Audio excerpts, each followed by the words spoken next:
Il suffit d'un manque d'attention ou juste un geste d'égoïsme, hein, voilà. Et donc, il suffit pour gâcher la vie d'une personne. Mon accident s'est passé il y a 3 ans maintenant, donc en 2022. Il s'agissait d'un accident de la route, bien évidemment. Donc j'étais à 2 roues, donc avec mon compagnon. Et donc c'était une voiture qui nous a chevauché, on va dire. Hein, donc voilà, fauché. Donc c'était très très rapide. Je me souviens juste que je me suis réveillée donc, au sol. Donc voilà, c'était vraiment très très très rapide. Suite à cela, j'ai dû être amputée donc, de la jambe gauche. Donc maintenant, je porte une prothèse. Donc c'était assez long, on va dire, l'appareillage, etc. Ça ne s'est pas fait tout de suite parce que j'ai également subi une fracture donc au fémur, donc qui n'a pas consolidé. Donc j'ai eu quelques complications. J'allais régulièrement au bloc opératoire pour faire des soins, etc.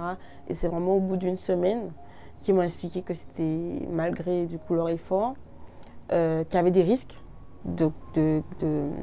voilà, d'infection. Donc il fallait du coup voilà, procéder à l'amputation. Donc j'ai été accompagnée de mes parents du coup lorsqu'ils m'ont annoncé. Je ne vous mentirai pas qu'avant mon accident, je ne connaissais pas du tout l'amputation. Je ne connaissais pas c'est quoi une prothèse. Je ne connaissais vraiment pas. Du coup, quand on m'a annoncé la nouvelle, j'ai dû faire des recherches, mes parents m'ont expliqué, etc. Et moi, la première question que je me suis posée, c'est est-ce que je vais pouvoir faire ma pédicure? Le médecin était oui, oui, parce que moi, je me dis, mais du coup, j'aurais plus de pieds, mais comment je fais mes pieds, quoi? On m'a bien accompagnée, surtout les kinés, du coup, c'est le milieu, donc eux, ils savent qu'est-ce qui est possible, qu'est-ce qui n'est pas possible. Ils m'ont montré des sportifs qui ont commencé, hein, donc, qui font beaucoup de choses comme des personnes valides. Donc c'est vrai qu'au début, j'avais beaucoup d'appréhension, mais c'est vraiment au fil des mois qu'on voit qu'au final, c'est juste une question d'adaptation en soi. Voilà, c'est juste ça. Mais il faut aussi apprendre à vivre dans le monde actuel. Hein. On vit principalement dans un monde dont la majorité des personnes sont des personnes valides, donc ils ne savent pas forcément c'est quoi vivre avec un handicap. Donc déjà accepter qu'on vit dans un monde valide pour pouvoir du coup soi-même accepter son handicap. C'est vrai qu'au début, je subissais beaucoup les regards.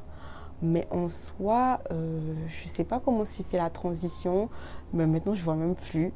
Et c'est vraiment mes proches qui subissent ça, on va dire. Mais ils se disent, mais Laura, mais les gens te regardent, mais moi je ne vois même plus en fait. C'est vraiment, mais je ne sais pas vraiment comment la transition s'est faite, comment j'ai fait pour ne plus remarquer. Je ne sais pas, mais c'est vrai qu'au début c'était très lourd et je pense que je me disais en fait voilà qu'en soi, je me mettais à la place. Il faut vraiment aussi apprendre à se mettre à la place des autres. Je me dis qu'en soi, si moi aussi à l'époque, hein, si je voyais quelqu'un qui avait une prothèse, j'aurais regardé aussi forcément. J'ai juste les regards un petit peu trop insistants, qui sont embêtants, mais sinon les autres je comprends en soi. Avant j'avais pas de prothèse tout de suite, j'étais en fauteuil du coup pendant les 6 mois. Quand j'avais du coup mes fixateurs. Donc c'est vrai que c'est vraiment pas encore très développé ici, que ce soit l'accès, par exemple j'allais souvent, c'est peut-être banal, mais dans des chapelles avec mes parents, des fois peut-être à la plage, voilà. Surtout aussi, peut-être les places pour les personnes handicapées sont des fois souvent occupées par des personnes qui sont peut-être pas handicapées, donc ça aussi c'est pas évident. Donc c'est vrai qu'il y a des progrès qui ont été effectués quand je regarde aujourd'hui, mais il reste beaucoup encore à faire par rapport si on regarde peut-être la métropole ou ailleurs. Mais bon, je pense que d'ici là, ça va changer, je l'espère. La priorité, c'est de ne pas penser à soi uniquement. Les gens sur la route pensent qu'ils sont tout seuls, qu'ils sont les seuls à être pressés, ils sont les seuls à avoir une voiture. La route, en fait, c'est un endroit public. Donc, vous n'êtes pas tout seul, il y a plein de monde. Donc, il faut vraiment, en fait, penser à ça principalement, d'accord? Et que tout se passe super très vite. Il suffit d'un manque d'attention ou juste un geste d'égoïsme, hein, voilà. Et donc, il suffit pour gâcher la vie d'une personne. L'espoir, c'est que malgré, du coup, on va dire, mon handicap, tout ce qui m'est arrivé, en général, ça m'a permis de connaître énormément de choses par rapport à moi. J'ai pu rencontrer énormément de monde. Ça m'a ouvert beaucoup d'opportunités en soi. J'ai appris beaucoup de choses. J'en apprends encore beaucoup. En fait, en soi, dans mon malheur, on va dire, j'ai pas mal de bénéfices. Donc voilà.